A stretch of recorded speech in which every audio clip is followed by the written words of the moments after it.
Terima kasih Anda masih bersama kami. Bagi Anda yang baru saja bergabung, kami hadirkan kembali 3 berita utama hari ini. Diumumkan sebagai cawapres Prabowo Subianto, Gibran Rakabuming Raka mengatakan harus menyelesaikan tugas sebagai wali kota Solo terlebih dahulu. Drama persiapan Pilpres kian memanas, warga kota Semarang desak pemerintah turunkan harga sembako lantaran harga cabai dan sayur terus meroket.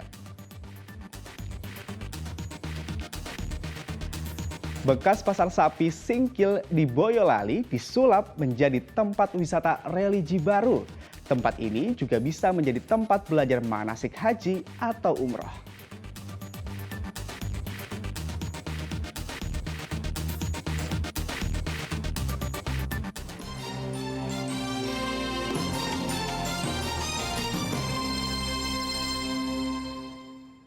Harga beras belum turun, kini masyarakat kota Semarang dipusingkan dengan naiknya harga cabai dan sayur. Imbas dari kenaikan harga tersebut, omset pedagang menurun hingga 40%. Sudah sepekan harga cabai dan sayuran di pasar pagi kota Semarang naik. Cabai rawit merah yang semula dijual seharga Rp20.000 per kilogram, kini dijual seharga Rp60.000 per kilogram atau naik Rp40.000 per kilogram. Harga cabai rawit keriting merah juga naik.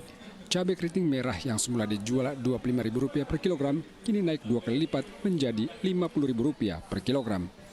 Belum diketahui pasti penyebab naiknya harga cabai, namun diduga musim kemarau dan cuaca panas menjadi salah satu pemicu. Pedagang kini pusing karena omsetnya turun hingga 40% imbas kenaikan harga cabai dan sayur mayur. Membeli berkurang atau gimana ini? Pasarnya sepi mas, memang sepi pasarnya. Awet mulai naik 20 itu ya. 20 naik terus. Kalau selain cabai ini yang naik apa aja Bu sayuran itu? Sayur, buncis ya naik, sawi ya naik, brokoli naik, wortel naik, bayam ya naik. Tak hanya cabai, harga sejumlah jenis sayur mayur hijau seperti bayam, sawi, brokoli, dan juga buncis melambung. Rata-rata harga sayur naik hingga Rp6.000 per kilogram. Ali Mustafirin melaporkan dari kota Semarang. Hingga kini harga beras tak kunjung turun di kota Semarang. Harga beras masih berkisar Rp14.000 hingga Rp15.000 per kilogram. Sementara beras stabilisasi, pasokan harga pangan keluaran Bulog justru stoknya kosong di pasaran.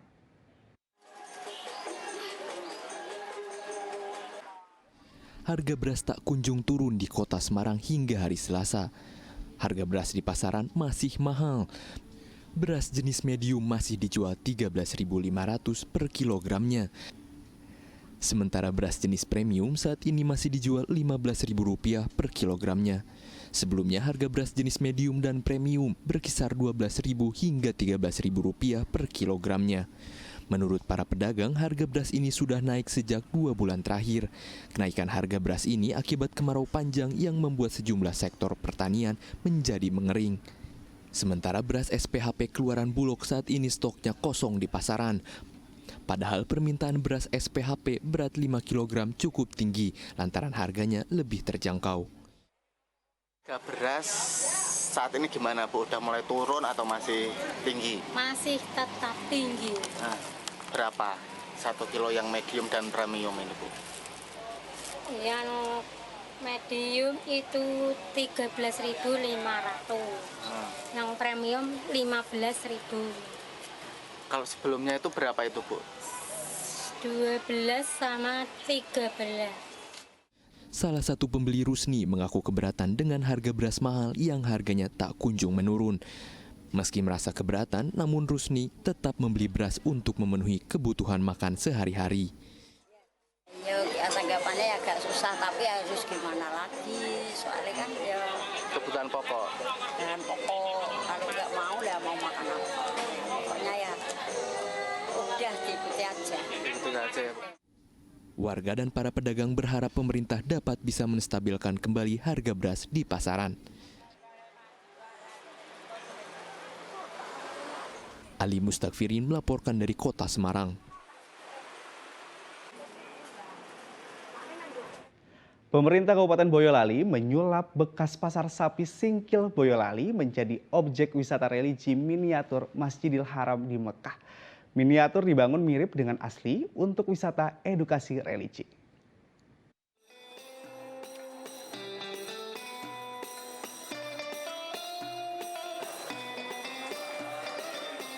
Inilah penampakan objek wisata edukasi religi miniatur Masjidil Haram di Mekah. Dibangun sejak tahun 2021, kini masyarakat sudah bisa berkunjung secara gratis selama 2 bulan masa percobaan, mulai 1 November 2023 hingga 31 Desember 2023 mendatang. Pengunjung akan dibatasi 500 orang untuk setiap harinya. Bangunan miniatur belum selesai sepenuhnya, namun sejumlah tempat seperti miniatur Masjid Nabawi, Ka'bah, Bukit Safa Marwah, lokasi lempar jumroh hingga tempat air zam-zam sudah selesai dibangun sehingga bisa digunakan untuk belajar manasik haji atau umroh dan bersuah foto. Rasa syukur kita dengan terbangunnya wisata edukasi religi ini, Bupati berkeinginan bagaimana Kabupaten Boyolali ini memiliki satu tempat yang dapat dijadikan menjadi ruang belajar bersama, utamanya bagi anak-anak kita, siswa-siswi pelajar, sehingga dapat mempelajari bagaimana menjalankan ibadah haji, umroh, sesuai dengan apa yang seharusnya dilaksanakan di sana, sesuai dengan tata aturan yang ada. Wisata religi baru menambah destinasi wisata religi di Boyolali. Bagus, soalnya kan baru pertama di sini, jadi nanti mungkin